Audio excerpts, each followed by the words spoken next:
الحمد لله رب العالمين والصلاة والسلام على نبينا محمد وعلى آله وأصحابه أجمعين أما بعد اللهم انفعنا بما علمتنا وعلمنا ما ينفعنا وارزقنا علما تنفعنا به آمين رب اشرح لي صدري ويسر لي أمري واحلل عقدة من لساني يفقه قولي آمين۔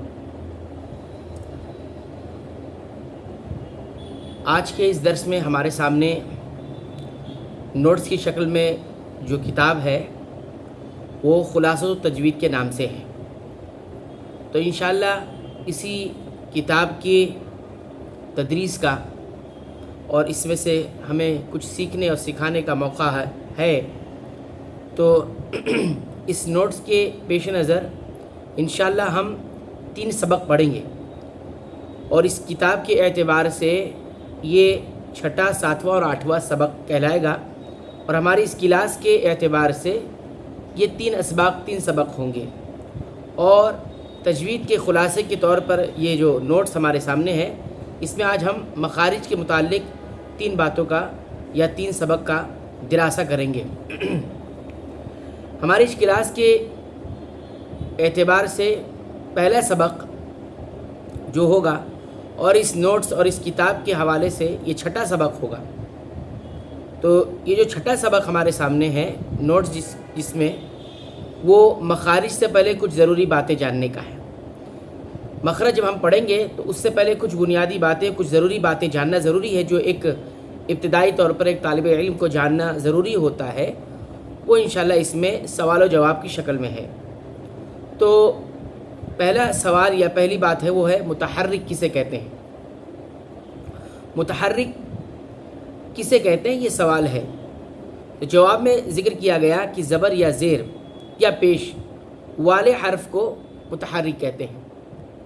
حرف کبھی خالی مفردات کی شکل میں ہوتا ہے، الف، با، تا، ثا وغیرہ، لیکن ان کے اوپر جب حرکت آتی ہے تو ان حرف کو متحرک کہا جانے لگتا ہے، یعنی حرکت کے آنے سے مفردات کے اندر تبدیلی پیدا ہوتی ہے، یعنی جو اکیلا مفرد جو حرف ہوتا ہے اس کی آواز میں اور اسی طرح اس کی تمام چیزوں میں، کیفیات میں تبدیلی ہوتی ہے۔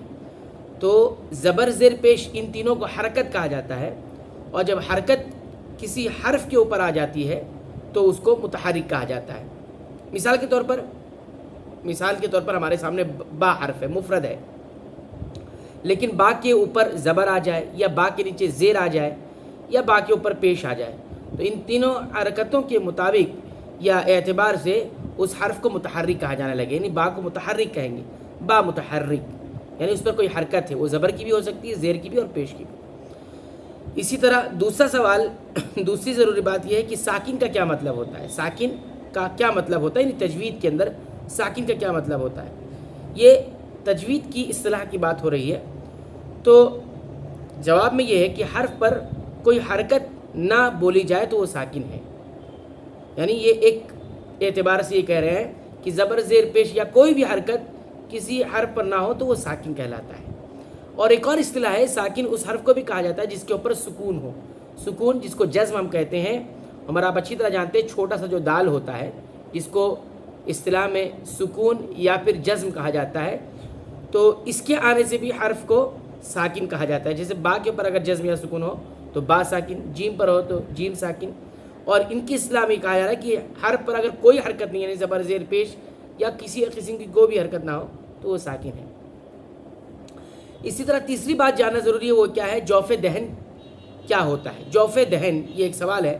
تو جوف کا مطلب ہوتا ہے خالی جگہ، اور دہن کا مطلب منہ، تو منہ کا خالی، اس کو جوف دہن تجوید کی اصطلاح میں کہتے ہیں۔ تو اس میں جواب لکھا ہوا ہے کہ گلے، منہ اور ہونٹوں کے خالی حصے کو جوف دہن کہتے ہیں۔ جوف دہن کس کو کہا جاتا ہے؟ ایک تو ہمارا گلا ہے، یہ گلے کے اندر جو خالی جگہ ہے وہ، اور یہ پورا منہ ہے جو ہمارے اندر کا، اس میں جو خالی جگہ ہے وہ، اور ہونٹوں کے درمیان جو خالی جگہ ہے وہ، ان تمام خالی جگہوں کو انہوں نے کہا کہ جوف دہن کہا جاتا ہے۔ اصل میں جوف دہن بہرحال ایک اور اصطلاح میں یہ کہا جاتا ہے جوف دہن منہ کا خالی حصہ، یعنی یہاں پہ گلے اور ہونٹ کو بھی شامل کرے، لیکن یہ ساری باتیں جوف دہن میں آتی ہیں۔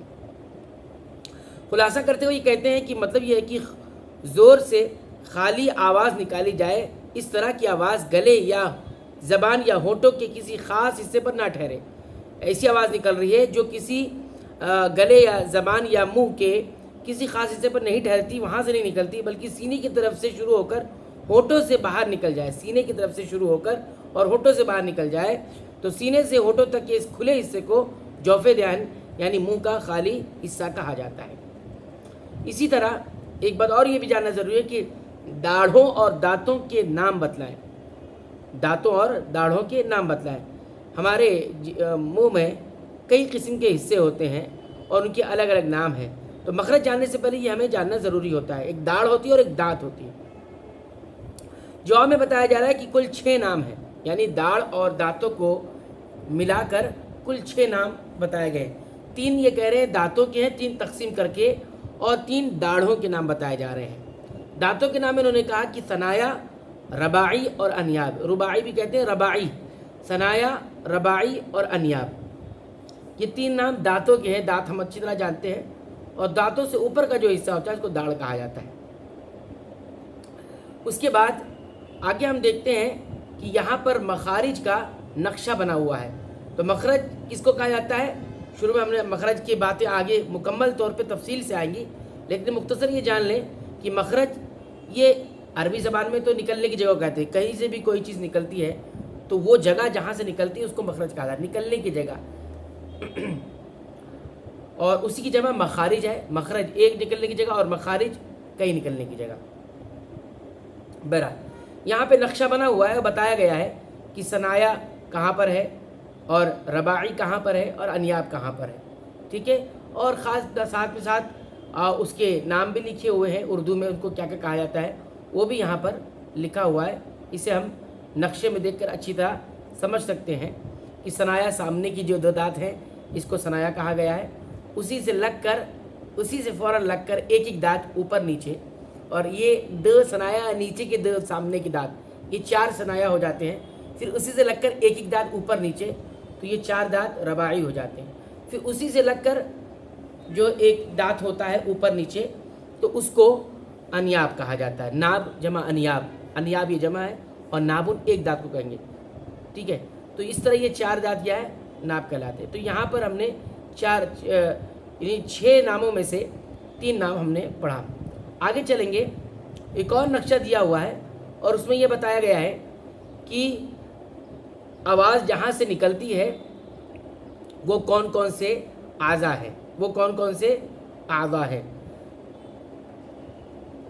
اور آگے اگر ہم دیکھتے ہیں تو ہمیں دکھائی دیتا ہے کہ 3 ناموں کے ساتھ اس کے بعد داڑھوں کا سلسلہ شروع ہو جاتا ہے۔ داڑھوں کو جب 2 حصوں میں تقسیم کیا 6 میں سے، تو 3 تو دانت کے نام ہو گئے اور 3 نام داڑھوں کے ہو گئے ہیں۔ تو اس میں سے ایک ضاحک آتا ہے جس کی جمع ضواحک آتی ہے، پھر اس کے بعد طواحن آتا ہے، پھر ناجز آتا ہے۔ تو ضاحک بھی اس طرح سے ہم دیکھتے ہیں کہ 4 دانت ہو جاتے ہیں اوپر نیچے ملا کر، اور طواحن جو ہوتا ہے یہ 3 دانت ہوتے ہیں۔ اس کے بعد آگے جاتے ہیں ناجز آ جاتے ہیں، ٹھیک ہے۔ تو یہ 3 قسم کے دانت ہیں۔ اس کے بعد نقشے میں آپ دیکھیں گے کہ زبان کا بھی چیز لکھا، زبان کی بھی کئی حصے ہوتے ہیں۔ ایک زبان کا کنارہ کہلاتا ہے، ایک زبان کی نوک کہلاتا ہے، ایک زبان کا سرا کہلاتا ہے، ایک زبان کا بیچ والا حصہ کہلاتا ہے، اور ایک زبان کا ایک کروٹ کہلاتا ہے۔ اس کے بعد اور آگے بڑھیں گے تو ہمیں جو ہے پھر گلوں، یعنی ساتھ ہی ساتھ جو ہے ہمیں گلوں کا حصہ بھی نظر آتا ہے۔ کچھ حصہ ادنا حلق کہتا ہے، وسط حلق کہلاتا ہے، اقصی حلق کہلاتا ہے، یہ ساری باتیں۔ اور ہونٹ کے بھی حصے ہوتے ہیں، اوپر کے نیچے کے۔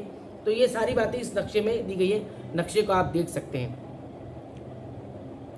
پھر اس کے بعد اگلا نقشہ جو ہے اعضائے صوت کا ہے۔ اعضائے صوت کا مطلب آواز، اور وہ اعضاء جس سے آواز نکلتی ہے۔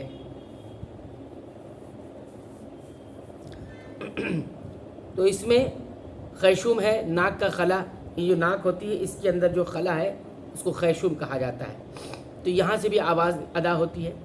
اس کی طرح آگے جو ہے درمیان جو زبان اور تالو کے درمیان کا جو حصہ ہوتا ہے وہاں سے بھی جو ہے آواز نکلتی ہے۔ پھر گلے میں جو ہے کوا ہوتا ہے، اور کوے کے اندر بھی جو تالو کا سخت حصہ، اور اسی طرح جو ہے نرم حصہ، یہ ساری چیزیں ہیں۔ تو یہ سارے جو ہے اعضائے صوت کہلاتے ہیں۔ کاف جیسے دیکھیے آپ کاف کے بارے میں لکھا ہے کوا، کوا سے ادا ہوتا ہے. سین تا کو دیکھیں گے سخت تالو کے حصے سے، نون تا جو ہے نرم تالو کے حصے سے، اور یہ دال جو ہے دانتوں سے ادا ہوتے ہیں، دال جو ہے ہونٹ سے ادا ہوتے ہیں. اس طرح مخارج کے ساری تفصیلات اس کے اندر آئے گی. نون ہے زبان کی نوک اس میں استعمال ہوتی ہے، وہاں سے ادا ہوتی ہے آواز.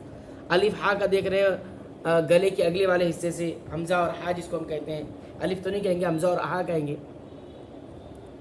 اسی طرح اور بھی ہے، ہا ہے زبان کا پچھلا حصہ جو ہوتا ہے یہ، اور جیم ہے زبان کی جڑ. اس طرح یہ ساری باتیں جو ہے یہاں پر لکھی ہوئی ہیں وہ ہم سمجھ سکتے ہیں. پھر اب آتے ہیں ہم اگلے اپنے ضروری باتوں کی طرف جو مخارج سے پہلے جاننا ضروری ہے.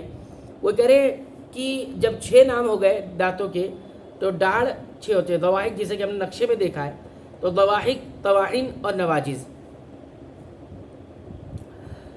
اب ان ناموں کی تفصیل کیا ہے؟ دانتوں کے ناموں کی تفصیل میں بتا رہے ہیں کہ دانت کل 12 ہوتے ہیں جن کے نام یہ ہیں. تو ہمارے منہ میں یعنی ناموں کے اعتبار سے یہ کل جو ہے 12 دانت ہوتے ہیں. بالکل سامنے اوپر نیچے 4 دانت، بالکل سامنے یہ والے اور یہ والے، 1 2 3 4 2 کر کے. اوپر والے ثنایا، ان چاروں کو ثنایا کہتے ہیں، لیکن اوپر جب 2 رہیں گے تو اس کو علیا کہیں گے، اور نیچے 2 رہیں گے تو سفلا کہیں گے. تو اسی طرح اوپر کے 2 دانت ثنایا علیا اور نیچے کے 2 دانت سفلا ثنایا کے برابر. تو یہ ہو گیا ثنایا علیا اور سفلا. اوپر نیچے دونوں دانتوں کے 4 کے جانب 4 دانت اور رباعیت. میں نے کہا اس کے یہ 2 دانتوں کے لگ کر ایک دم لگ کر ایک دانت ہوتے ہیں اوپر نیچے، تو کل 4 دانت ہو جاتے ہیں. ان کو رباعی کہا جاتا ہے، رباعی. ٹھیک ہے، اور اس کو نوک دار دانت انیاب کہا جاتا ہے. یہ رباعی ہوتے ہیں، یہ نوکیلے نہیں ہوتے. لیکن اس کے پاس جیسے ہی آگے جائیں گے تو وہاں پر ایک دانت جو اس کے برابر میں ہوتا ہے وہ نوکدار ہوتا ہے، اور وہ نوکدار ہونے کی وجہ سے اس کو جو ہے انیاب کہتے ہیں. جمع کی وجہ سے انیاب اور رہتا ہوتا ہے ناب. تو اس طرح ہم دیکھتے ہیں یہ 12 دانت ہو جاتے ہیں. تو 4 ثنایا ہو گئے ہیں، ثنایا علیا اور سفلا، اور اس کے بعد پھر جو ہے رباعی 4، تو یہ 8 ہو گئے، اور پھر اسی طرح انیاب 4. تو کل ملا کے دانت جو ہوتا ہے اس اعتبار سے 12 ہو جاتے ہیں. آگے چلیں گے تو یہ کہہ رہے ہیں کہ ڈاڑھوں کے نام بتائیں.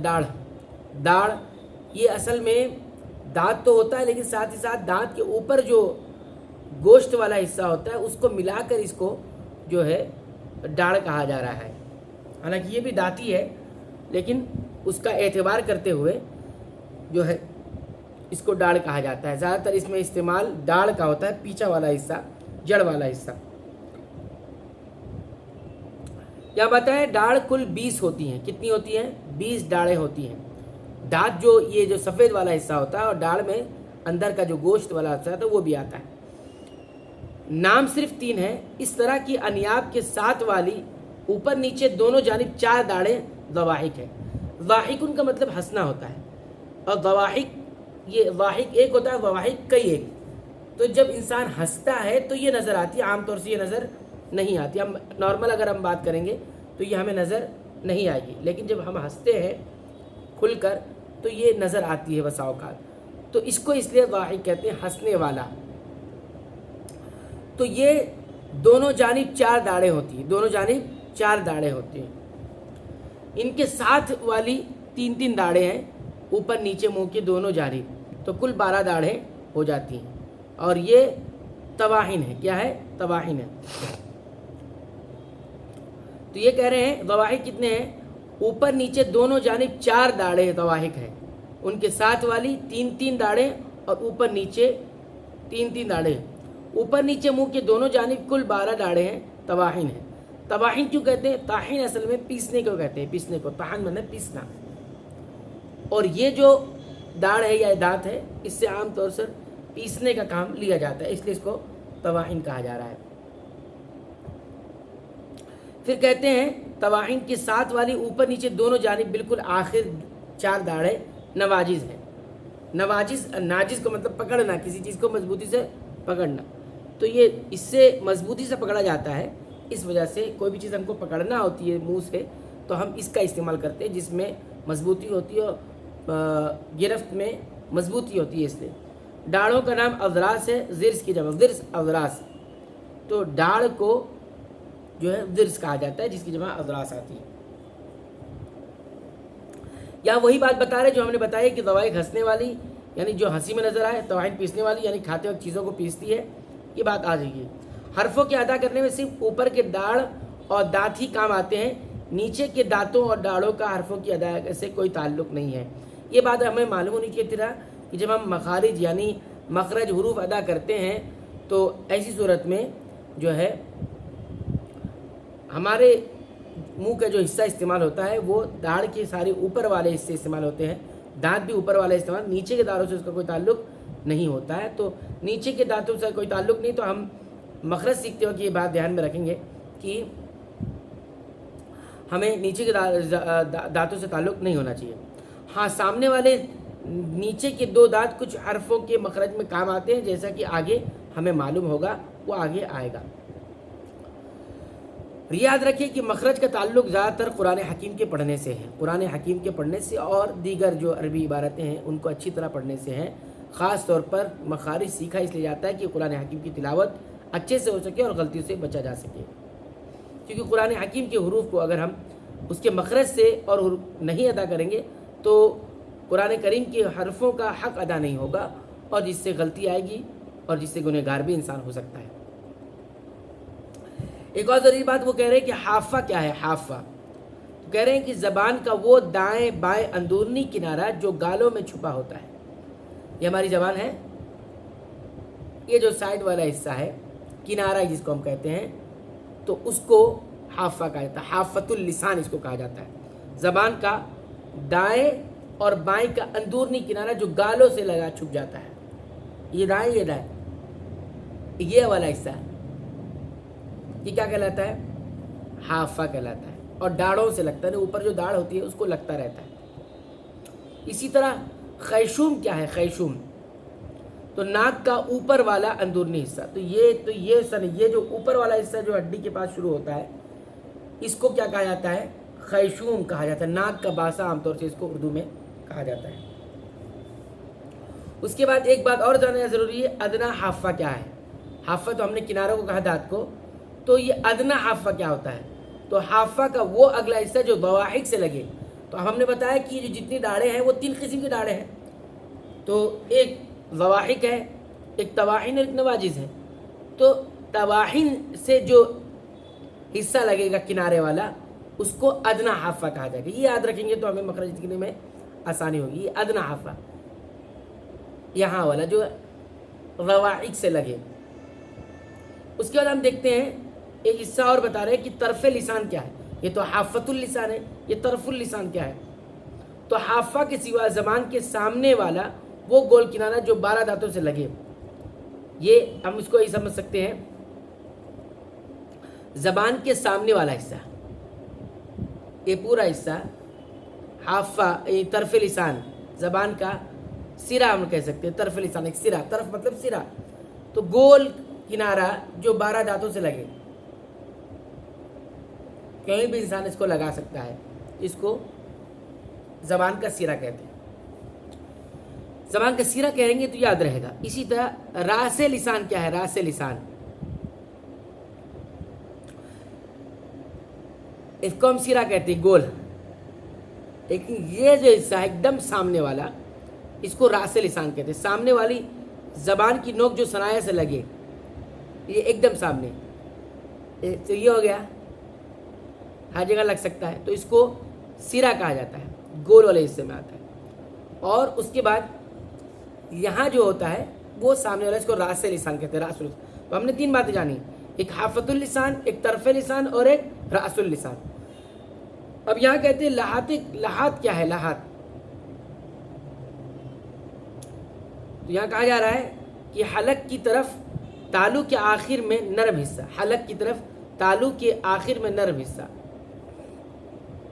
یعنی ہمارے منہ میں جو یہ اوپر جو حصہ ہوتا ہے تالو کا حصہ، تو ایک حد تک جا کر وہ سخت ہوتا ہے، لیکن اس کے آگے جب جاتا ہے حلق کی طرف تو وہاں جا کے وہ نرم ہو جاتا ہے، اسی نرم کو وہ لحات کہا جا رہا ہے۔ اس کے بعد یہاں پہ ایک ضروری بات جاننا ضروری ہے، اطباق شفتین سے کیا مراد ہے؟ اطباق شفتین، شفتن ہونٹ کو کہا جاتا ہے، شفتن ہونٹ، اور اطباق شفتن کیا کہتے ہیں؟ دونوں ہونٹوں کو بند کرنا۔ اگر ہم نے دونوں ہونٹوں کو بند کر دیا ایسے یا ایسے، ہونٹوں کے تری والے حصے یا جو ہے خشک والے حصے، اگر ہم ان کو دونوں کو بند کر دیتے ہیں ایسے، تو اس کو اطباق شفتین سے مراد ہوتا ہے، ان دونوں ہونٹوں کو بند کر دینا۔ ایک ہے انضمام الشفتین، انضمام ملا دینا، گول کر دینا۔ تو دونوں ہونٹوں کو جب ہم گول کریں گے، جیسے واو ادا کرتے ہیں، واو، پہلے گول کر کے واو، پھر گول کرو، تو ان دونوں ہونٹوں کو گول کا گول ہونا، اس کو انضمام شفتین کہا جاتا ہے۔ اسی طرح اقصی حلق کیا ہے؟ ایک ادنا لسان کہا گیا، ادنا، یہ اقصی حلق کیا ہے؟ تو سینے سے ملا ہوا گلے کا آخری حصہ، یعنی ہم یہاں سے سوچ سکتے ہیں ہم شروع کا حصہ، اقصی مطلب شروع ہو گیا، سمجھ لو، اس طرح سے ہم کہہ سکتے ہیں۔ سینے کی طرف یہ حلق پورا ہمارا جو ہے سینے کی طرف کا جو حصہ کہلائے گا وہ اس کو اقصی حلق کہے گا، یہ یاد رکھنا ضروری ہے۔ پھر اسی طرح وسط حلق، وسط کا مطلب ہوتا ہے درمیان، وسط حلق کیا ہے؟ درمیان کا، حلق کا درمیان والا حصہ۔ اگر ہم اس کو دیکھیں گے تو ہمارے یہاں جو ہڈی ابری ہوئی ہوتی ہے اس کو ہی وسط حلق کہا جاتا ہے، حلق کا درمیان والا حصہ، جسے اس سے جو ہے عین اور ہا ادا ہوتے ہیں۔ اور جو شروع حلق ہوتا ہے گلے کا، جس کو اقصی حلق کہا جا رہا ہے، شروع والا حصہ، اس سے حمزہ اور ہا ادا ہوتے ہیں۔ پھر ادنا حلق کسے کہتے ہیں؟ وہ اقصی حلق نہیں، ادنا آخری حصہ ہم سب کہہ سکتے ہیں، منہ کی طرف والا حصہ، یہاں سے جہاں سے حلق منہ کی طرف والا حصہ ہے اس کو کہا جاتا ہے۔ پھر آگے چلتے ہیں، تو یہاں پر ہمارا یہ درس جو ہے مکمل ہو گیا۔ مخارج سے پہلے جتنی بنیادی باتیں جاننی تھی وہ ہم نے جان لی۔ تو سب سے پہلے ہم نے یہ جانا کہ متحرک کس کو کہتے ہیں؟ تو زبر زیر پیش کو حرکت کہتے ہیں، جس حرف پر حرکت ہوگا اس کو متحرک کہتے ہیں۔ پھر ساکن کس کو کہتے ہیں؟ وہ ہم نے جانا کہ جس حرف پر کوئی حرکت نہیں ہے وہ حرف ساکن ہے، الف ساکن، واو ساکن، با ساکن، جیم ساکن، جو بھی ہو۔ اس کے بعد ہم نے جو ہے سیکھا ہے جو ہے اب مخرج جو ادا ہوتے ہیں ان سارے حصوں کو ہم نے دیکھا کہ جوف دہن ہے، حلق سے لے کے منہ اور ہونٹوں کے درمیان کا پورا خالی حصہ۔ اسی طرح ہم نے دانتوں کے نام جانے، اور ڈاڑھ کس کو کہتے ہیں، دانت کس کو کہتے ہیں، ہم نے وہ جانا، ان کے ناموں کو جانا، ان کی تعداد کو جانا، اور نقشے میں ہم نے ساری باتیں دیکھی۔ اسی طرح ہم نے کون کون سے اعضاء ہے جس سے آواز نکلتی ہے وہ سب ہم نے دیکھا، اور اسی طرح ہم نے دانتوں کے ناموں کو جانا، ڈاڑھوں کے ناموں کو جانا، اور اس کے بعد پھر ہم نے زبان کے حصوں کو جانا۔ ہم نے بنیادی طور پر بتایا کہ یہ یاد رکھیں زبان کے کئی حصے ہیں، زبان کا کنارہ ہوتا ہے، زبان کا سرا ہوتا ہے، زبان کی نوک ہوتی ہے، بیچ والا حصہ ہے، اور زبان کی کروٹ بھی ہوتی ہے۔ یہ میں الگ سے بتا رہا ہوں کہ یہ اس کتاب کے اندر نہیں ہے۔ اسی طرح حلق کا 3 حصہ ہوتا ہے۔ حلق تو ایک منہ کی طرف والا حصہ ہوتا ہے جس کو ادنا حلق کہا جاتا ہے، جو بیچ والا حصہ اس کا وسط حلق کہا جاتا ہے، اور جو سینے کی طرف والا ہوتا ہے تو اس کو اقصی حلق کہا جاتا ہے۔ اب آتے ہیں ہم مخارج کی طرف۔ 7واں سبق ہے یہ، اس نوٹس کے اعتبار سے اور ہماری کلاس کے اعتبار سے یہ تیسرا سبق ہے جس کو ہم سمجھنا چاہتے ہیں، جس کو ہم جاننا چاہتے ہیں، وہ ہے مخارج۔ مخارج کے بارے میں ہم نے بتایا آپ کو کہ مخارج جو ہے یہ نکلنے کی جگہ کہا جاتا ہے۔ مخرج نکلنے کی جگہ، اور مخارج بہت ساری جگہیں نکلنے کی۔ تجوید کی اصطلاح میں وہ تمام جگہیں جہاں سے حروف ادا ہوتے ہیں یہ تجوید کی اصطلاح میں مخرج کہلاتا ہے۔ جب بھی ہم مخرج کہیں گے تجوید کی اصطلاح میں تو آپ سمجھ جائیے کہ حروف کی ادائیگی کی جو جگہ ہے اس کو مخرج کہا جاتا ہے۔ یہاں پر ایک سوال کر رہے ہیں کہ مخرج کیا ہے، تو جواب کیا ہے؟ حلق، زبان یا ہونٹوں میں جس جگہ سے حرف کی آواز پیدا ہو مخرج کہلاتا ہے۔ ہمارے حلق سے کچھ حروف ادا ہوتے ہیں وہ بھی ایک مخرج ہے، زبان سے حروف ادا ہوتے ہیں وہ بھی مخرج ہے، اور ہونٹ سے کچھ حروف ادا ہوتے ہیں نکلتے ہیں، وہاں سے حروف کی آواز کی ادائیگی ہوتی ہے۔ تو ان تمام باتوں کو کیا کہتے ہیں؟ مخرج کہا جاتا ہے، اور یہ بہت سارے ہو جاتے ہیں اس لیے مخارج کہتے ہیں۔ اسی طرح یہ سوال کریں مخرج کتنے ہیں، پھر اگر ہم یہ جان سکتے ہیں کہ مخرج کتنی جگہوں سے حروف ادا ہوتے ہیں تو بتایا جا رہا ہے کہ 29 حرفوں کے 17 مخرج ہیں، یعنی کل 29 حروف ہے تو ان کے جو ادا ہونے کی جو جگہ ہیں وہ 17 ہیں، ٹھیک ہے۔ 17 مخارج کی تفصیل کیا ہے، یہ سوال ہے کہ اس کی تفصیل کیا ہے، کیسے پہچانیں گے، کیا جانیں گے؟ تو بتایا جا رہا ہے کہ پہلا مخرج یعنی پہلی مخرج جہاں سے حروف ادا ہوتے ہیں وہ جوف دہن ہے۔ جوف دہن، تو جوف دہن کی تعریف ہم نے پہلے ہی بتا دی ہے، پہلے ہی آ گئی ہے کہ حلق اور منہ اور ہونٹ، ان کے درمیان جتنی بھی خالی جگہ ہیں کہ انسان خالی آواز نکالے اور کہیں بھی وہ آواز ٹھہرے نہیں بلکہ باہر آ جائے، سینے سے شروع ہو کر، حلق سے شروع ہو کر، منہ سے ہوتے ہوئے ہونٹوں کے راستے باہر آ جائے، تو یہ جوف دہن کہلاتا ہے۔ یہ پہلا مخرج ہے۔ اس سے کون کون سے حروف ادا ہوتے ہیں؟ تو واو مدہ، یا مدہ اور الف نکلتے ہیں۔ اب آپ کو سمجھنا ہے کہ واو مدہ اور الف مدہ اور یا مدہ کیا ہے۔ تو واو مدہ کس کو کہا جاتا ہے؟ واو ہو اور اس کے اوپر سکون ہو، سکون یا جزم ہو، جو ہمارا آپ جانتے ہیں، پھر اس واو سے جس پہلے والا جو حرف ہے متصل لگا ہوا، اس کے اوپر اگر پیش ہوگا تو یہ واو مدہ کہلاتا ہے، یہ واو مدہ کہلاتا ہے۔ اسی طرح یا مدہ کیا ہے؟ تو یا ساکن ہو، اس پر سکون ہو اور اس سے جس متصل پہلے والے حرف کے نیچے زیر ہو، یا مدہ کہلاتا ہے، جس کو کھینچ کر پڑھنا ہوتا ہے ایک الف کے برابر۔ پھر الف مدہ کیا ہوتا ہے؟ الف مدہ الف خالی ہو، الف ہمیشہ خالی ہی ہوتا ہے، جو بھی الف خالی نہیں ہوتا ہے اس کو حمزے سے تعبیر کیا جاتا ہے، تو خالی ہو اور اس کے جس پہلے والے حرف کے اوپر اگر زبر آئے گا تو یہ حروف مدہ کہلاتے ہیں، الف مدہ، واو مدہ، یا مدہ۔ یہی جو ہے جوف دہن سے ادا ہوتے ہیں، یعنی حلق، منہ اور ہونٹ کی خالی جگہوں سے اس کی آواز نکلتی ہے۔ یہ پہلا مخرج ہو گیا 29 حروف کے لیے۔ دوسرا مخرج کیا ہے؟ اقصی حلق۔ اب آسان لفظوں میں اگر ہم سمجھیں گے تو حلق کے 3 حصے ہیں، شروع حلق، درمیان حلق اور آخری حلق۔ شروع حلق سے مراد یہاں پر حلق کا سینے والا حصہ، بیچ حلق جہاں ہماری ہڈی ابری ہوتی ہے گلے میں، عام طور سے کسی کی زیادہ کسی کی کم، وہ درمیانی حلق، وسط حلق کہلاتا ہے، اور جو منہ کی طرف والا حصہ ہے حلق کا وہ جو ہے آخری حلق کہلاتا ہے، حلق کا آخری حصہ۔ اس کو یہاں پر نام دے رہے ہیں کتاب کے اعتبار سے اقصی حلق اور وسط حلق اور ادنا حلق۔ تو اقصی حلق ہم کہتے ہیں کہ حلق کا آخری والا حصہ جو منہ کی طرف ہوتا ہے، اور اقصی حلق کا آخری حصہ جو انسان کے شروع والا حصہ جو انسان کے سینے کی طرف ہوتا ہے۔ 2 حروف ادا ہوتے ہیں حلق سے، کل ملا کے تو 6 حروف ادا ہوتے ہیں۔ 2 حلق کے منہ کے سینے والے کی طرف سے حصہ جس کو اقصی حلق کہتے ہیں، حمزہ اور ہا، حمزہ ہا، یہ حلق۔ تیسرا مخرج ہوتا ہے 17 مخارج میں سے، وہ ہے وسط حلق۔ وسط حلق، وسط کا مطلب ہوتا ہے درمیان، بیچ والا حصہ، درمیان والا حصہ۔ اس سے عین اور حا ادا ہوتا ہے۔ یاد رکھیے اگر ہم کو مخرج کو سیکھنا ہے تو ہمیں پھر جو ہے اس کو سمجھنا ہوگا کہ جو بیچ والا حصہ ہے جس میں ہڈی ابھری ہوئی ہوتی ہے ہمارے حلق کے اندر اوپر دکھتی ہے، وہاں ہاتھ رکھیں اور وہاں سے عین اور حا ادا کریں۔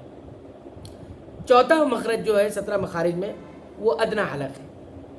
ادنا حلق اردو والے اس کو آخری حلق کہتے ہیں، حلق کا آخری والا حصہ، اور اس کتاب کے اعتبار سے اس کو ادنا حلق کا نام دیا گیا ہے، جو منہ کی طرف والا حصہ ہوتا ہے۔ اس سے عین اور حا، غین اور خا ادا ہوتا ہے، غین اور خا ادا ہوتا ہے۔ ایک دم حلق کا جو شروع والا حصہ یعنی ہماری اس اعتبار سے غین خا ادا ہوتا ہے۔ یہ چوتھا مخرج ہو گیا۔ 5واں مخرج بتایا جا رہا ہے کہ زبان کی جڑ اور لحاظ، اس سے قاف نکلتا ہے۔ لحاظ ہم نے کیا بتایا تھا، اس سے پہلے بھی آیا ہوا ہے۔ لحاظ کسے کہا جاتا ہے؟ حلق کی طرف تالو کے آخری حصے میں جو نرم حصہ ہوتا ہے اس کو کہا جاتا ہے۔ تو یہاں اسی مخرج کو یہاں بتایا جا رہا ہے کہ زبان کی جڑ اور لحاظ، اس سے قاف نکلتا ہے۔ یہ مخرج ہے زبان کی جڑ اور لحاظ، اس سے قاف نکلتا ہے، یعنی زبان کی جڑ ہو اور اوپر کا تالو کا جو نرم والا حصہ ہے، اسی کو کیا کہا جاتا ہے؟ لحاظ کہا جاتا ہے۔ تو ان دونوں کے ملنے سے یہاں سے کون سی حرف کی ادائیگی ہوتی ہے؟ قاف کی ادائیگی ہوتی ہے۔ عام طور سے اردو والے اس کو کیا کہتے ہیں؟ زبان کی جڑ کوے کے پاس سے قاف ادا ہوتا ہے۔ تو یاد رکھیں قاف حروف جو ہے یہ سخت ہے، حروف قاف سخت ہے، لیکن کہا جاتا ہے کہ یہ تالو کے نرم والے حصے سے ادا ہوتا ہے۔ پھر چھٹا مخرج 17 مخارج میں آتا ہے ہمارے سامنے، وہ قاف کے مخرج سے ذرا ہٹ کر نیچے زبان کی جڑ اور لحاظ قاف نکلتا ہے۔ اب وہی لحاظ میں ایک حصہ سخت ہے، نرم ہے، جس سے قاف ادا ہو رہا ہے، اور ایک سخت ہے لیکن زبان کی جڑ بھی ہے، لیکن تھوڑا سا اس قاف مخرج سے ہٹ کر، اور ہٹنے کا مطلب یہی ہوتا ہے کہ جو سخت والا حصہ اور نرم والا حصہ تالو کا، تو سخت والے حصے سے کاف ادا ہوتا ہے جو کہ نرم ہے، اور نرم والے حصے سے قاف ادا ہوتا ہے جو کہ سخت ہے. تو یہ چھٹا مخرج ہو گیا. تو چھٹا مخرج کوئی پوچھے تو ہم کہیں گے قاف کے مخرج ذرا ہٹ کر زبان کی جڑ اور لحاظ سے کاف ادا ہوتا ہے. 17 مخارج میں 7واں مخرج ہمارے سامنے ہے زبان کا بیچ اور سامنے والا تالو. زبان کا بیچ اور سامنے والا تالو یعنی سخت والا حصہ، اس سے 3 حروف ادا ہوتے ہیں، جیم، شین، یا. یہ ہماری زبان ہے اور یہ پورا حصہ بیچ والا کہلاتا ہے، یہ والا حصہ. پھر اسی کے اوپر جو ہمارا تالو ہوتا ہے، ان دونوں کے درمیان سے 3 حروف ادا ہوتے ہیں، جیم، شین، یا. یا بھی کون سی؟ یا مدہ نہیں کہیں گے، یا متحرک اور یا لین. اب ہم نے پہلے ہی شروع میں بتا دیا یا مدہ کا مخرج کیا ہے، وہ بتا دیا گیا ہے. یہاں پر متحرک یا جو ہوتی ہے جس پر حرکت ہوتی ہے، اور لین بھی سمجھ لیجئے، جیسے یا مدہ ہم نے سمجھ لیا، یا ساکن ہو یعنی اس پر سکون اور جزم ہو، اور اس سے جسٹ متصل جو حروف ہے اس کے اوپر زبر ہو. زیر ہوگا تو کیا ہو جائے گی؟ وہ مدہ ہو جائے گی، لیکن اگر زبر ہوگا تو لین ہو جائے گی. ان دونوں متحرک یا اور لین یا، یہ دونوں کا مخرج یہی ہے، زبان کا بیچ اور اس کے سامنے اوپر کا تالو. 8واں مخرج اگر ہم دیکھیں گے وہ کیا ہے 17 مخارج میں سے جہاں سے حروف ادا ہوتا ہے، زبان کا حافہ اور اوپر والی 5 داڑھیں، اس سے ضاد نکلتا ہے. اب حافۃ اللسان ہم نے آپ کو بتایا تھا کہ حافۃ اللسان کیا ہے. اگر آپ نوٹس آپ کے سامنے ہیں تو آپ پیچھے جا کر اگر یاد کریں گے تو آپ دیکھیں گے کہ حافہ کیا کہلاتا ہے. حافہ جو ہے زبان کا وہ اگلا حصہ جو زواحق سے لگے ہوتا ہے، یعنی صرف حافہ اگر ہم دیکھیں گے تو زبان کا پورا حصہ پیچھے سے لے کے یہاں تک گولائی سے پہلے یہ پورا حافہ کہلاتا ہے. تو اسی کے بارے میں آگے یہ کہہ رہے ہیں کہ زبان کا جو حافہ ہوتا ہے 8ویں مخرج میں، یہ اور اوپر کی 5 داڑھیں، ٹھیک ہے، 5 داڑھ جہاں سے داڑھ شروع ہو رہی ہے وہاں سے لے کر یہ 5 داڑھوں سے ضاد ادا ہوتا ہے. حافہ کو ہم زبان کی کروٹ کہہ سکتے ہیں. کیا کہتے ہیں؟ زبان کی کروٹ کہہ سکتے ہیں. تھوڑی سی کروٹ بدل جائیں گے تو ضاد ادا ہوگا. ضاد یہ ہو گیا. تو یہ اس کو اچھی طرح آپ سمجھ لیں، زبان کی کروٹ اور اوپر کے داڑھوں کی جڑ. تو ڈاڑھ جو ہوتے ہیں اس کی جڑ یا پورے ڈاڑھ سے 5 داڑھوں کا ذکر ہے، جتنی داڑھیں آتی ہیں ان تمام سے یہ ضاد ادا. تجوید کے ماہرین جو ہے وہ یہ کہتے ہیں کہ ضاد ادا کرتے وقت یا تو ایک ڈاڑھ دائیں کا استعمال کیا جائے، دائیں کنارے کا کروٹ کا زبان کے، یا بائیں کا، یا دونوں کا. زیادہ تر بات صحیح ہے کہ دونوں زبان کے دونوں کروٹوں کا کناروں کا حافہ کا استعمال کیا جائے. 9واں مخرج جو ہمارے سامنے آتا ہے 17 مخارج میں جس سے حروف کی ادائیگی ہوتی ہے، ادنا حافہ. تو اب ایک حافہ ہم نے بتایا وہ، اور ایک ہے ادنا حافہ. مع طرف لسان، اوپر والے دانتوں اور ضواحک کے مسوڑوں سے لام نکلتا ہے. تو آپ پیچھے جا کے دیکھیں گے ادنا حافہ کس کو کہلاتا ہے اور طرف لسان کس کو کہا جاتا ہے. تو آپ پھر ریویژن کر کے آپ اپنا دیکھ سکتے ہیں کہ ادنا حافہ اسی طرح طرف لسان کس کو کہا جاتا ہے. تو ادنا حافہ ہم نے بتایا تھا کہ ادنا حافہ کا وہ اگلا حصہ جو ضواحک سے لگے، یعنی زبان کے کناروں میں وہ حصہ جو صرف ضواحک سے لگتا ہے اس کو ادنا حافہ کہا جاتا ہے. یہ لے کے اور طرف لسان کس کو کہا گیا تھا ہم نے؟ جو زبان کا سرا کہلاتا ہے، گول والا کنارہ جو 12 دانتوں سے لگتا ہے. تو اس کو کہہ رہے ہیں ان سارے چیزوں سے کیا ادا ہوتا ہے؟ لام ادا ہوتا ہے. تو ادنا حافہ، طرف لسان اور اوپر والے دانتوں اور ضواحک کے مسوڑوں سے لام نکلتا ہے. اوپر والے دانتوں اور ضواحک کے مسوڑوں سے. تو دانتوں کا بھی استعمال ہو رہا ہے، یہ پوری دانتوں کا ثنایا کو چھوڑ کے، اور اسی طریقے پورے دانتوں کو لے کے اور ضواحک کے مسوڑوں سے، کیونکہ یہ ادنا حافہ ہے اور وہ ضواحک سے لگتا ہے، تو یہ مسوڑے سے یہ لاودا ہوتا ہے. اسی طرح کتاب کے اعتبار سے ہم دیکھیں گے 10واں مخرج 17 مخارج میں سے کیا ہے وہ طرف لسان اور دانتوں کے مسوڑے. طرف لسان زبان کا جو ہے کنارہ، طرف لسان ہم اوپر جا کے دیکھیں گے اگر اس کے اندر، تو زبان کے سامنے والا جو گول کنارہ جو ہوتا ہے، جو گول کنارہ ہوتا ہے، اس کو ہم طرف لسان کہتے ہیں. اس سے کیا ادا ہوتا ہے؟ نون ادا ہوتا ہے. طرف لسان اور دانتوں کے مسوڑوں، اس سے نون نکلتا ہے. کیا نکلتا ہے؟ نون نکلتا ہے. بالکل آسان ہے، یہ صرف سمجھانے کے لیے یہ ساری باتیں بتائی گئی ہے. لام اور نون کا مخرج اتنا مشکل بھی نہیں ہے، اتنا مشکل نہیں ہے. 17 مخارج میں سے 11واں مخرج ہمارے سامنے ہے. طرف لسان کی پشت اور دانتوں کے مسوڑے سے را نکلتی ہے. طرف لسان کو ہم سمجھتے ہیں زبان کی نوک کہہ سکتے ہیں، ہم زبان کی نوک کہہ سکتے ہیں. تو زبان یہ طرف لسان کی پشت اور دانتوں کے مسوڑے، اس سے را نکلتی ہے. دانتوں کے مسوڑے سے را ٹھیک ہے. اسی طرح 12واں مخرج جو ہمارے سامنے آتا ہے زبان کی نوک اور ثنایا اولیہ کی جڑ، اس سے تا دال تو ادا ہوتا ہے. تینوں ایک ہی جگہ سے زبان کی نوک ہے اور ثنایا اولیہ کی جڑ ہے. تا دال تو، اس کے صفات میں فرق ہے لیکن مخرج تقریباً ایک جیسا ہے. 13واں مخرج ہمارے سامنے ہے، وہ ہے زبان کی نوک اور ثنایا اولیہ کا کنارہ. زبان کی نوک اور ثنایا اولیہ کا کنارہ. اب دیکھیے جڑ اور کنارہ سمجھیے. جڑ جو ہے یہاں ہے، شروع ہوتا ہے دانت، وہ جڑ ہوتا ہے، اور یہ جو ہے کنارہ کہلاتا ہے. تو زبان کی نوک اگر ہم کنارے پہ لگائیں گے تو وا ذال ثا. را کے مخرج میں ایک دم سے کنارے پہ نہیں لگتا، تھوڑا اوپر لگتا ہے، اندرونی کنارے میں لگتا ہے. وا ذال ثا، یہ 3 حروف ادا ہوتے ہیں. اس کے بعد 14واں مخرج جو ہمارے سامنے آتا ہے 17 مخارج میں سے، وہ ہے زبان کی نوک اور ثنایا سفلا کا کنارہ اور ثنایا اولیہ کے ساتھ مل کر، اس سے صاد زا سین نکلتے ہیں. اب زبان کی نوک، اب آپ اس کو آسان سے ہم سمجھیں گے.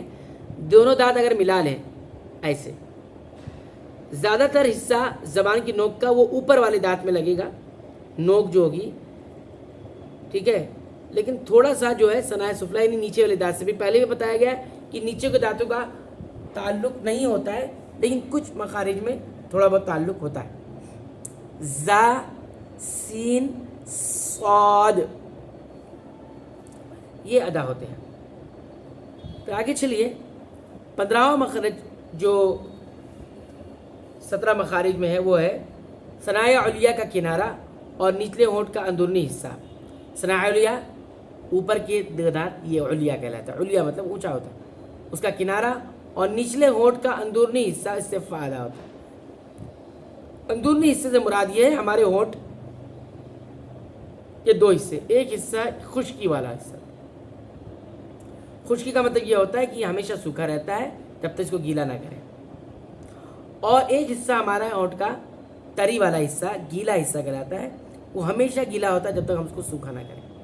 تو کہتے ہیں کہ یہ جو زبان کا کنارہ ہے، ثنایا علیہ کا جو کنارہ ہے یہ، ٹھیک ہے، نچلے ہونٹ کا اندرونی حصہ یعنی وہی تری والا حصہ، اس سے فائدہ ہوتا ہے. یہ ہمارے سامنے 15واں مخرج.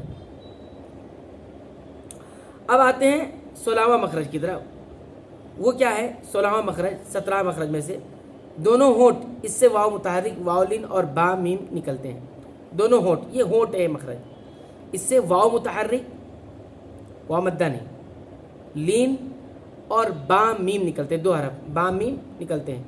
با میم اطباق کے شفتین جیسا کہ آیا، اور انضمام شفتین. اطباق کے شفتین ہونٹوں کو بند کر لینا، با میم دونوں میں ہونٹ بند ہو گئے. اور واو میں ہونٹ گول ہوتے ہیں. میں نے جیسے بھی اس وقت بھی بتایا گیا واو، تو یہ جو گول کر رہے ہیں اس کو انضمام شفتین کہتے ہیں. شفتن ہونٹ، شفتین دونوں ہونٹ، اور انضمام مطلب گول کرنا، اطباق مطلب بند کر لینا. یہ ہمارے سامنے 16واں اور آخری مخرج 17ویں مخرج میں سے، اور اس سبق کا جو ہے یعنی 7ویں سبق کا اور آج کی کلاس کا دوسرا سبق کا آخری جو مخرج ہے وہ ہے خیشوم۔ خیشوم بتایا کہ ناک کا یہ والا حصہ جو نرم حصہ، اس کے اوپر جو اوپر تک جاتا ہے یہ اوپر والا حصہ کہلاتا ہے، اس کو خیشوم کہتے ہیں۔ یہ خیشوم ہے، اس سے غنہ نکلتا ہے۔ نون اور میم جب مشدد ہوں اور دیگر صورتوں میں تو یہاں سے جو آواز نکلتی ہے وہ خیشوم ہے اور اسی کو غنہ کہا جاتا ہے۔ اب ہماری اس کلاس کا آخری حصہ چلے گا، تیسرا سبق کلاس کے اعتبار سے، اس کلاس کے اعتبار سے، اور اس نوٹس اور کتاب کے حساب سے ہمارا یہ 8واں سبق ہے۔ اس میں ہم کیا سمجھیں گے، کیا جانیں گے؟ واو، یا، الف اور حمزہ کی کچھ صورتیں جانیں گے۔ واو اور یا اور الف اور حمزہ، اس کی کچھ شکلیں صورتیں ہم جانیں گے۔ سب سے پہلے یہ بنے کہ حروف مدہ کی تشریح کیا ہے۔ تو واو کئی قسم کا ہوتا ہے، ہم نے بتایا واو مفرد ہوتا ہے جو مفردات میں آتا ہے، الف سے لے کے یا تک میں حروف میں آتا ہے اکیلے، لیکن یہ تینوں، اور اسی طرح کچھ مدے کی شکل میں یہ تینوں آتے ہیں، حروف مدہ اس کو کہتے ہیں۔ تو حروف مدہ 3 ہیں، الف، واو، یا۔ تو الف کس کو کہا گیا؟ ہم نے پہلے بھی وضاحت کی کہ الف ہمیشہ مدہ ہوتا ہے، یعنی وہ خالی ہوتا ہے اور اس سے پہلے زبر ہوتے ہیں، وہ الف کہلاتا ہے۔ اگر یہ خالی نہیں ہے تو پھر یہ الف نہیں کہلاتا بلکہ حمزہ ہو جاتا ہے۔ جیسے قالا میں ہم دیکھ رہے ہیں قالا، قاف الف زبر قا، تو یہ جو الف ہے یہ مدہ کہلاتا ہے، اس کو الف کہیں گے۔ دوسرا کیا ہے؟ واو مدہ۔ واو جب ساکن ہو اور اس سے پہلے پیش ہو، جیسا کہ وضاحت کی گئی، تو یہ واو مدہ کہلاتا ہے۔ یہ اعوذ میں جب پڑھتے ہیں اعوذ، واو ساکن ہو اس سے پہلے پیش۔ پھر یا جب ساکن ہو اس سے پہلے زیر ہو، جیسے دین، مالکی یوم الدین، تو یا ساکن ہے اور اس کے نیچے، اس سے پہلے والے حرف کے نیچے زیر، دین، تو اس کو عرف مدہ ہے۔ اس کی شرح عرف مدہ کوئی پوچھے تو یہی ہے۔ آگے چلیے، واولین کیا ہوتی ہے؟ واولین، اب یہ مدہ ہو گیا۔ مدہ چونکہ مدہ کا مطلب ہوتا ہے کھینچنا، تو اس حروف کے آنے سے، حروف کی آواز کو، ان حروف کے آنے سے ان کے ساتھ جو حروف ہوتے ہیں ان کو کھینچا جاتا ہے، اس لیے ان کو عرف مدہ کہتے ہیں۔ لین کس کو؟ لین کا نام نرم ہوتا ہے، نرم کوئی چیز نرم کر دی جائے اور جلدی پڑھی جائے تو اس کو لین کہتے ہیں۔ تو یہاں پر حرف لین سمجھنا ہے۔ تو حرف لین بھی 2 ہوتے ہیں، واولین اور یاولین۔ یہاں پہ واولین کی بات کی جا رہی ہے، تو واو ساکن ہو اس سے پہلے زبر ہو جیسے بتایا گیا، یا ساکن اس سے پہلے زبر ہو تو واولین رہتا ہے۔ واو متحرک کیا ہے؟ وہی ہے زبر یا زیر پیش والا واو، جیسے وما میں جو واو آتا ہے، وما میں مثال دیکھیے نوٹس میں، یہ دونوں واو 16ویں مخرج سے نکلتا ہے جیسا کہ بتایا گیا۔ یالین کے بارے میں ہم نے آپ کے سامنے بات رکھ دی۔ یالین کیا ہے؟ یا ساکن ہو اس سے پہلے زبر ہو، جیسے غیر میں لفظ ہے، غیر المغضوب علیہم میں غیر جو لفظ ہے، یا ساکن ہو اس سے پہلے زبر ہے غین کے اوپر۔ یا متحرک کسے کہتے ہیں؟ یہ سارے حرف کے ساتھ ہے، زبر یا زیر یا پیش والی، جیسے مریم میں یا ہے، یہ دونوں یا 7ویں مخرج سے نکلتی ہیں۔ اب آتے ہیں اصل حصے کی طرف، وہ کیا ہے؟ الف اور حمزہ میں کیا فرق ہے؟ الف اور حمزہ میں کیا فرق ہے؟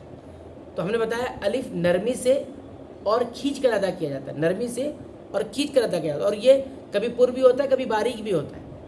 اور حمزہ کیا ہوتا ہے؟ یہ جھٹکے سے پڑھا جاتا ہے اور جلدی پڑھا جاتا ہے۔ جیسے الف زبر آ لکھا ہے لیکن ہم پڑھیں گے حمزہ زبر آ، حمزہ الف زیر ای لکھا ہے لیکن پڑھیں گے کیا؟ حمزہ زیر ای۔ لکھا ہے الف پیش او لیکن ہم پڑھیں گے حمزہ پیش او۔ مأکل، میم الف زبر ما، تو میم حمزہ زبر ما، اگر اس پہ ساکن نہیں ہوگا، سکون نہیں ہوگا تو یہ الف بن جائے گا، لیکن ہے یہ حمزہ۔ اور آخری بات جو ہے یہ ہے کہ الف ہمیشہ ساکن اس سے پہلے زبر ہوتا ہے، یعنی اس کو الف مدہ ہی کہتے ہیں، اور درمیان یا آخر میں آتا ہے، شروع میں نہیں۔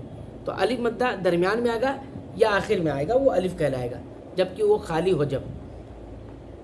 لیکن حمزہ جو ہوتا ہے شروع میں بھی آ جاتا ہے، درمیان میں بھی آ جاتا ہے اور آخر میں بھی آ جاتا ہے، لیکن الف کا معاملہ ایسا ہے کہ وہ درمیان میں اور آخر میں آئے گا، شروع میں نہیں آئے گا۔ یہ بھی ایک بہت بڑی پہچان ہے۔ بہرحال ہم لوگوں نے 3 بنیادی باتیں جانی ہیں یہاں پر اس کتاب کے اعتبار سے، خلاصہ تجوید کے اعتبار سے۔ اس کلاس میں 3 بنیادی سبق ہم نے پڑھا ہے۔ مخارج سے پہلے کچھ باتوں کا ماننا ضروری ہے، وہ ہم نے سیکھا۔ متحرک کسے کہتے ہیں، حرکت کسے کہتے ہیں، ساکن سکون اور جسم کس کو کہتے ہیں یہ ہم نے جانا، جوف دہن کیا ہے وہ ہم نے جانا، اسی طرح ڈاڑھوں دانتوں کے نام ہم نے جانا، بنیادی طور پر 2 تقسیم ہوئی اس کی، 12 6 نام اس کے بتائے گئے، ثنایا، رباعی اور انیاب، اور اس کے بعد نقشوں کے ذریعے ہم نے دیکھا کہ ڈاڑھ کہاں کہاں وہ ہوتے ہیں وہ ہم نے دیکھا، زبان کے حصوں کو ہم نے سمجھا، سارے حصوں کو سمجھا، حلق کے سارے حصوں کو سمجھا، ہونٹ کے سارے حصوں کو ہم نے جانا، یہ ساری باتیں ہم نے جانی۔ اس کے بعد ہم نے سارے ڈاڑھوں کے نام جانے، کتنی تعداد ہے وہ سب جانی، اور لواحق، طواحن، نواجز، یہ ساری باتیں۔ اسی طرح ہم نے زبان کے مختلف حصے دیکھے، خلاصے کے طور پر ان کے ناموں کو جانا، وہ نام بھی آپ نوٹس میں دیکھ کر اچھی طرح یاد کر لیں، ان کی تعریف یاد کر لیں، اور اس کی میننگ کو دیکھا۔ بنیادی طور پر ہم آپ کو سمجھانا چاہیں تو زبان کے کئی حصے ہوتے ہیں، ایک حصہ زبان کا کنارہ کہلاتا ہے، نیچ پیچھے سے لے کے پورا یہاں گولائی سے پہلے تک، پھر یہ نوک کہلاتا ہے جو صرف سامنے ہوتا ہے، یہ سرا کہلاتا ہے، درمیان والا حصہ کہلاتا ہے، آئیے اس کو کروٹ کریں گے، یہ پورا کروٹ والا کہلاتا ہے۔ اس کے مختلف نام ہیں تو آپ نوٹس میں دیکھ کر اس کو اچھی طرح یاد کر سکتے ہیں، تاکہ آپ کو یہ یاد کرنے میں اور سمجھنے میں آسانی ہو۔ میں نے آسانی کے لیے آپ کو یہاں پر یہ سمجھایا۔ تو زبان کے حصے اور ہونٹوں کے اور حلق کے بھی سارے حصوں کو بتایا ہم نے کہ حلق جو ہے 3 حصہ ہوتا ہے، ادنا حلق، اقصی حلق اور اسی طرح وسط حلق۔ اس کو آسان لفظوں میں نے کہا شروع والا حصہ، بیچ والا حصہ، درمیان والا حصہ اور آخری حصہ، تو یہ بھی ہم نے بتایا۔ اور پھر مخارج کی تفصیل ہم نے جو اصل ہے وہ جانی، مخرج کس کو کہتے ہیں وہ سمجھایا۔ آپ ویڈیو کو پیچھے کر کے دوبارہ بھی سن سکتے ہیں جہاں پر اس کا بیان ہوا۔ اسی طرح مخرج کتنے ہوتے ہیں کل حروف کے لیے، 29 حروف کے لیے کتنے مخرج ہوتے ہیں وہ ہم نے بتایا، وہ بتایا گیا اس کے اندر، وہ سمجھایا گیا۔ پھر اس کے بعد وہ 17 مخارج کیا ہے، ان سے کون کون سے حروف ادا ہوتے ہیں اور وہ کن کن حصوں سے ادا ہوتا ہے وہ بتایا۔ اور یہ دوسرا سبق تھا۔ اور تیسرا اور آخری سبق میں ہم نے واو کس قسم کے، یا کس قسم کی، الف کس قسم کی ہوتی وہ، اور حمزہ کی کیا کیا صورتیں ہوتی وہ، یہ ساری باتیں سیکھی ہیں۔ آپ نوٹس سے بھی، جو ہمارے سامنے خلاصہ تجوید کے نام سے جو نوٹس ہے اور جو کتاب ہے اس سے بھی اچھی طرح سمجھیں، اور نہ سمجھ میں آئے تو پھر پیچھے کر کے آپ ویڈیو کو، کلاس کو، اس کو بھی اچھی طرح سمجھیں۔ اور اردو کے اندر جو ہم نے بتایا ہے ادنا، حافہ، طرفے، راس، یہ ساری باتیں جو ہے وہ بھی ہم نے پیچھے بتائی ہے، اس کو ریوائنڈ کر کر کے آپ اچھی طرح سمجھ سکتے ہیں۔ تو اتنا یہ کلاس ہماری یہاں پر مکمل ہوتی ہے۔ ہم اللہ سے دعا کرتے رب العالمین جو باتیں ہم نے یہاں پر سیکھی، اللہ تعالیٰ ہمیں اسے اچھی طرح سمجھنے اور اسی طرح اسے اچھی طرح یاد کرنے کی ہمیں جو ہے توفیق دے اور ہمت دے اور مدد فرما آمین۔ اسی پر ہم اپنی کلاس کو جو ہے یہاں پر مکمل کرتے ہیں، اور آپ اچھی طرح سے نوٹس بھی پڑھ لیں، جن کو اردو آتی ہے اچھی طرح سے اردو میں اس نوٹس کو پڑھیں، اور اسی طرح جو باتیں سمجھ میں نہیں آ رہی تو پیچھے جا کے پھر اس کو دوبارہ سن کے اور پڑھیں اور دیکھیں، اور ساتھ ہی ساتھ پھر ان مخرج کو جو آپ نے سیکھا ہے، سمجھا ہے، اس کے اعتبار سے آپ جو ہے اس کو اچھی طرح کوشش بھی کریں کہ اس کو برتنے کی کوشش کریں۔ تو اسی پر ہم اپنی کلاس جو ہے مکمل کرتے ہیں۔ سبحانک اللہم و بحمدک، اشہد ان لا الہ الا انت، استغفرک و اتوب الیک۔